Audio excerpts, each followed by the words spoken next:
Oh, this is wild. I've got to punch out this episode now, otherwise I'm not going to keep up my episode per week streak. Got a 2-day festival starting tomorrow. This is the last opportunity, and as I've set it up finally, I've got this junkie dude coming over with a camo bulletproof vest on, hassling me and trying to sniff around the bus. So I'm sure he'll come and show his face again at some stage. But yeah, quickly smash out a story. This one is probably when I was about year 8, and it's to do with soccer. Back in the day, it was such a big part of my life. It would be rude to not throw a story or two in about the soccer days, because that was what I lived and breathed back then. And so yeah, I started soccer when I was like 7 or 8 years old and played it pretty much the whole way through till I was about 18 or 19. And for the early years, I was literally thinking like, I want to play for the Socceroos. I want to be like Lucas Neal and Harry Kewell, Viduka, all the boys, you know. I remember watching the 2006 World Cup, I think it was, where we just lost to Italy in the quarterfinal, and I was crying my eyes out, and I was thinking, in 12 years, I'm going to play for them and we're going to beat Italy, fuck Italy, all this sort of stuff. Yeah, anyways, I lived and breathed it. Here comes mum coming back, so I'll have to signal her to get going for another 15 minutes. But yeah, soccer was a big part of my life, and I kind of always was playing representative futsal, a little bit of representative outdoor soccer, and yeah, trained a few times a week. Would get to training like 3 or 4 hours before training sometimes and just kick the ball around. And yeah, I absolutely loved it. Julesy, give me 15 minutes. Yeah, I don't even know where I'm going with this story, but it just feels like such an important time in my life. I think it's where I really started to put the middle finger up a little bit. I don't know if that's the best way to put it. But yeah, I kind of played club soccer. Yeah, so in primary school, I kind of just played club soccer for the local team and would sometimes play for the team that was a couple years older and fill in. And yeah, absolutely loved it. And then as I got a little bit older in high school, I started like trying out for all the state teams and yeah, took it a lot more seriously. Made a couple of ACT rep sides in futsal, which is indoor soccer on a basketball court. And then I started trying out for the outdoor soccer teams to play for the state year round.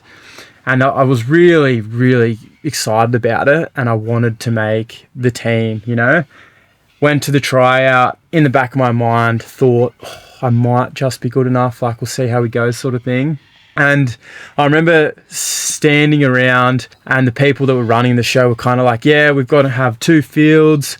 We need 4 goalkeepers, and there's only 3 goalkeepers that put their hands up. So they were waiting for someone else that would step up to go goalie, and it was just taking forever.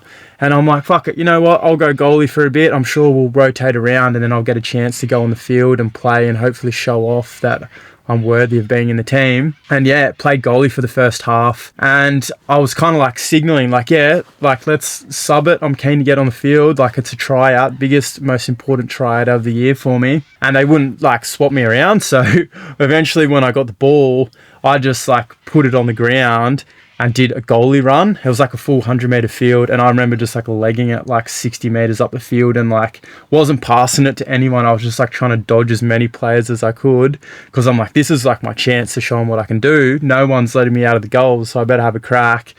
And yeah, ended up going like 2/3 of up the field and then passed it off, and it didn't eventuate to a goal, but you know, I got a bit done. And yeah, then in the second half, I think halfway through the second half, I ended up getting subbed out, and then I had a quarter of a game to show them what I could do and barely got the ball. And yeah, we found out a week or 2 later that I didn't make the team, and I was like devastated. Like I remember crying. I was like, what the hell? Like I shouldn't have gone in goals. What was I thinking? I stuffed it all up. And yeah, so I spent the next year just playing normal club soccer.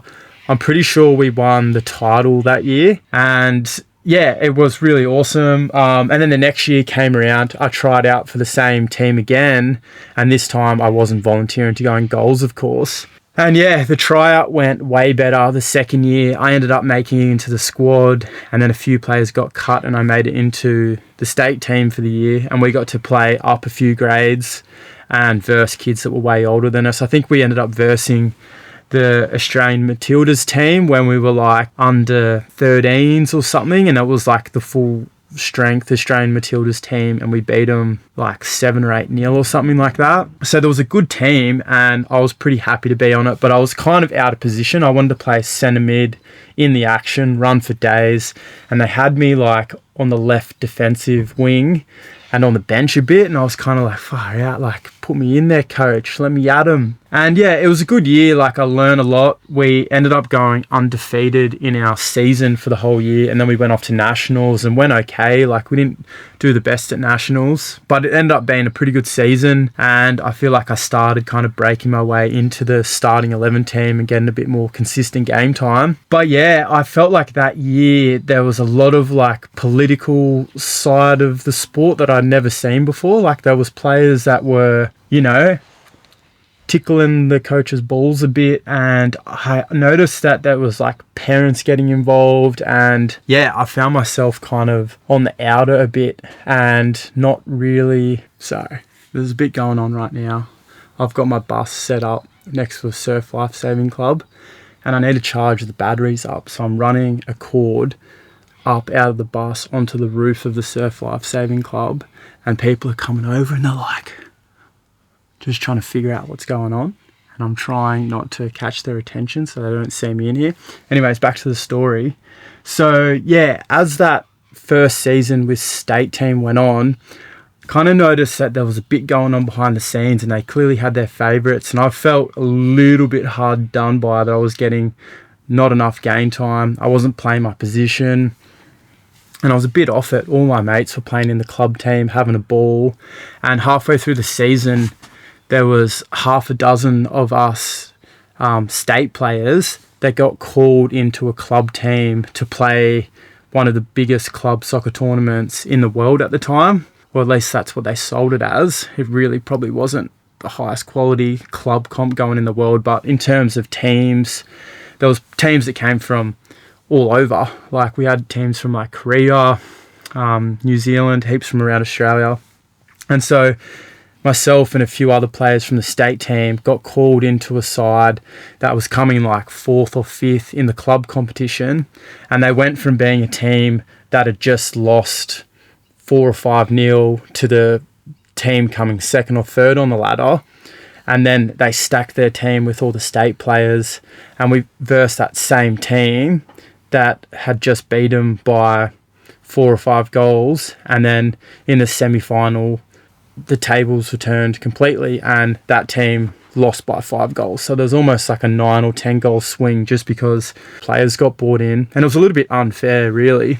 But I was just happy to be playing in another tournament where I got game time, and I was playing centre defence and kind of just like steering the back line around, and had heaps of fun with it. And I remember playing in the grand final of the Kanga Cup, and I think we won like 3 or 4-0 against the club team that was dominating throughout the normal season. And after the game, maybe a few days later, the coach of that team that we beat in the final called me up, and he was like the rival coach. Like when I'd been playing normal club soccer, that was the team that we always wanted to beat and we always had the best games with. And he called me up and he was kind of like, mate, like what have I got to do to get you to come play for us? I feel like you were the standout player in the comp. He was probably just, you know, tell me what I wanted to hear, but he was like, you impressed me more than any of the other state players. Come and play for us. Like, what have we got to do? And he was really trying to twist my arm, and I'm like, yeah, nah, sorry, mate. Like, if I don't try out for the state team, I'm going back and I'm going to be playing with my mates. And so that was kind of interesting, getting poached at like 14, 15 years of age. And then that, you know, the next year rolled around and it was time to try out for the state team again. And I remember in my 3rd tryout for this same team, I did really well, you know, like I scored and I was all over it. And I got selected into that next squad. And then that team was going to start like, you know, traveling to China and like doing big important trips. And I made it through the first round. And then I just said, fuck it, nah, I don't want to be a part of that shit anymore. The coach doesn't really like me. I'm sitting on the bench heaps and I'm kind of just off it, and I didn't really like being kind of alienated. I guess that's the only way to put it. And I know there's probably players in the team that will, like, if they do see this, they'll be like, what do you mean, man? But I guess, it's my experience. They don't fully understand. But there was a few players in the team that I was really good mates with and have stayed friends with. But there was definitely some that were in under the coach's thumb that there was this major sort of beef throughout the year. And yeah, I kind of put my middle finger up to playing for that team for the second year in a row, and then went into just playing club soccer. And I think we won the next couple of seasons. And really, that was probably the pivotal moment where my dream for playing for Australia kind of just slowly started slipping away. It was at that important age, and I started like partying it a little bit more. Stopped taking soccer as seriously. Like, I still took it fairly seriously the next couple of years, but then by the time I was 17 and 18 in college, I wasn't even playing soccer anymore. So in the space of a few years, I went from it being like what I lived and breathed to just being like, meh. I don't know why exactly, and sometimes I wonder if I should have hung around and continued playing. And I was even speaking to mum about it today, and she was kind of like, oh, like, what a waste. Like, you had all this potential and stuff. And back then I thought we put all these resources into you and you look like you were going to go somewhere with it. And then all of a sudden you just stop playing. And she's like, just got this natural gift and you find things so easy and all this sort of stuff. And I was like a little bit disappointed back at the time. But now in hindsight, she's like happy that I've just followed my own path, and instead of just giving my everything to one sport, it's meant that I've been able to dabble in all sorts of different things. So I wouldn't change it. I kind of feel like I'm never going to be really good at one specific thing. Maybe the filmmaking, but even then, like, I don't think I'm going to be someone that is just completely obsessed by the camera and they are the person that is the one person to do that specific niche of filming. I kind of feel like my niche with the camera work will be a little bit more of like a participatory endurance filmmaker, where I have the ability to hopefully keep up on tough expeditions and tell an awesome story in the process. So I'm not going to be carrying around the top line $250,000 cameras. I want to keep it like high quality, but also like a run and gun minimalist approach. And so that's the sort of path I want to take it. And the reason why I feel like it's perfect for, I guess, me is because I love doing so many different things. I love trying new things, going to new places, different sports. And I feel like that's what's so good about filmmaking. You can kind of experiment and no 2 days are ever the same. And so for the last like 7 to 8 years since I, gave up the full pursuit of the soccer dream, I've kind of felt like, I threw it all away. I had like a little bit of a gift with athletics and sport, and it's a waste. And that was my mindset when I was smoking a bit too much weed. I was partying too much. And now that I've found filmmaking and it's something that I can be creative with and I can push myself with and I make the rules, I feel like, hold on a sec, maybe my gift wasn't to play soccer for Australia. Maybe it's the storytelling component and being able to keep up and show people how beautiful the outdoors is. So yeah, it's kind of come full circle the last couple years, but it isn't something that I feel like has just been like handed to me on a platter. Like, the amount of time in the last 4 to 5 years I've spent by myself on Friday, Saturday, Sunday nights, glued to a laptop, watching YouTube tutorials, trying to figure out how to even use this bloody camera, how to do all the editing. And it's a nightmare. Like, it's really a nightmare. And I'm kind of fortunate to just have a couple of friends around me that are a level or 2 or 3 above, that when I get really stuck, I can reach out. And so I'm by no means where I want to be with this, but I've just looked back at some of my older videos like 5 years ago, the ones I first got paid for, and they are fucking shithouse. So I feel like I'm starting to get the work that I want to be getting. I don't think that I necessarily even want to be working a whole lot. I want to be out in the field with my camera, pushing my body as hard as I can. So yeah, definitely by no means have I made it. Like, I'm still struggling paycheck to paycheck. I'm still living in a bus. I don't have any sponsors.